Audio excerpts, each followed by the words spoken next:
Rabotai, avec la permission de Shem, ce petit cours de 6-7 minutes à la mémoire de Monsieur Abraham Ben Hanoun Victor Elbaz Alav Shalom, qui nous a quittés il y a 3 ans.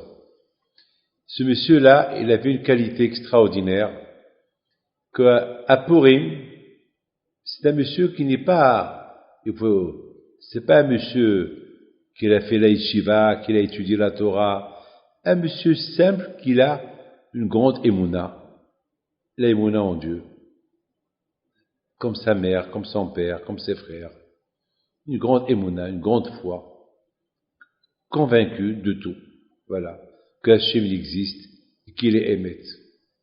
Rabotai, il avait une bonne qualité le jour de Purim. Le jour de Purim, sa famille ne va pas le voir. Mais il n'est pas à la maison. Et chaque année, c'était comme ça. Alors, chaque année, il leur dit, je suis occupé avec les pauvres, je suis occupé avec les pauvres. Alors, un jour, ils ont voulu savoir qu'est-ce qu'il fait à Purim. Donc, tous ces enfants, ils sont partis là où ils savent qu'ils se trouvent là-bas. Et qu'est-ce qu'ils voient faire? Ils préparaient les tables. Mais qu'est-ce que tu fais, papa?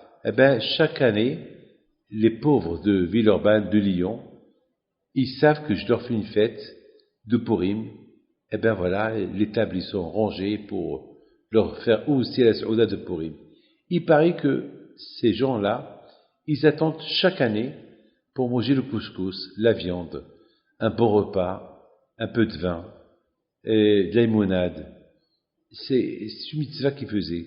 Malheureusement, il est décédé il y a 3 ans après Pessah, et grâce à Dieu, ses enfants, ils continuent ce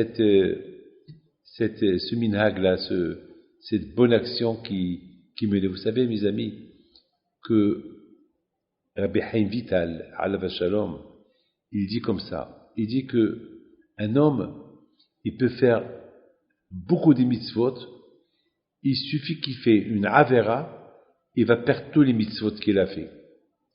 Sauf une mitzvah que jamais il perdra, la mitzvah de la tzedaka.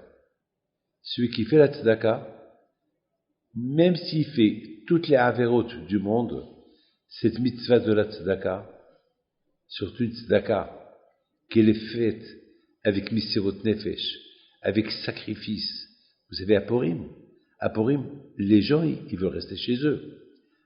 Les gens, ils veulent rester en famille. À Purim, les gens, ils veulent s'éclater. Ils vont penser qu'à soi-même. Faire des cadeaux pour les pauvres. Donner la joie aux pauvres. Leur préparer un repas à 150 personnes, jusqu'à 300 personnes. Mais ça, c'est du jamais vu. Donc ça, c'est la tzedaka. C'est ce qu'on appelle de la force surnaturelle. Vous savez qu'on trouve des gens, malheureusement, qui vont utiliser des forces surnaturelles pour leur propre bénéfice. Ils vont même risquer leur vie pour gagner de l'argent, pour faire une bêtise. Comme par exemple un voleur. Un voleur, lorsqu'il rentre voler, il risque sa vie.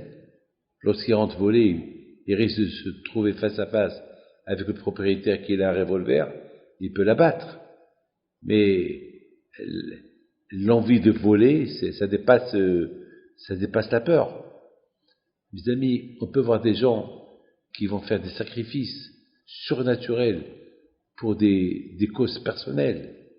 De la même façon qu'on peut les faire pour des causes personnelles, on peut utiliser des forces surnaturelles pour Akadosh Baruch Hu aussi. C'est des forces qui sont cachées dans l'homme. Vous savez, quelqu'un, par exemple, qu'il voit à Lyon, quelqu'un qui boite, et qui marche difficilement, et qui voit un lion affamé arriver vers lui. Qu'est-ce qu'il va faire? Il va courir comme qu'il n'a jamais couru. Alors vous allez lui demander, mais comment tu as fait? C'est la peur. La peur, elle donne la force. Le courage, il donne la force. Le danger, il donne la force. Un homme qui se voit en danger, eh ben, il a une force surnaturelle qui va tomber en lui. Donc, c'est quelque chose à ne pas oublier. Donc, je vous dirais, mes amis, que ce monsieur-là, Alav Shalom, il nous a quittés à Pessah, il y a 3 ans. Et Pessah aussi, c'est une fête qui est exceptionnelle, parce qu'à Pessah aussi, on fait beaucoup de travail surnaturel. On utilise des forces. Vous savez, il y a des gens que, avant qu'ils vont acheter la nourriture pour chez eux, ils vont être sûrs que les gens qui connaissent, qui n'ont pas les moyens, qu'ils ont la nourriture avant qu'eux, ils ont la nourriture. C'est ce qu'on appelle la force surnaturelle. C'est ce que M. Abraham Ben Hanoun Elbaz Alav Shalom, il faisait à Purim.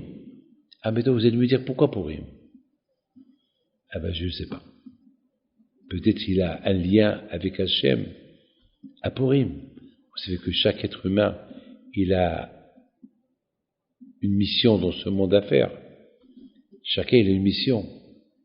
Et j'ai vu dans un livre qui dit comment on peut savoir quelle est ma mission dans ce monde-là.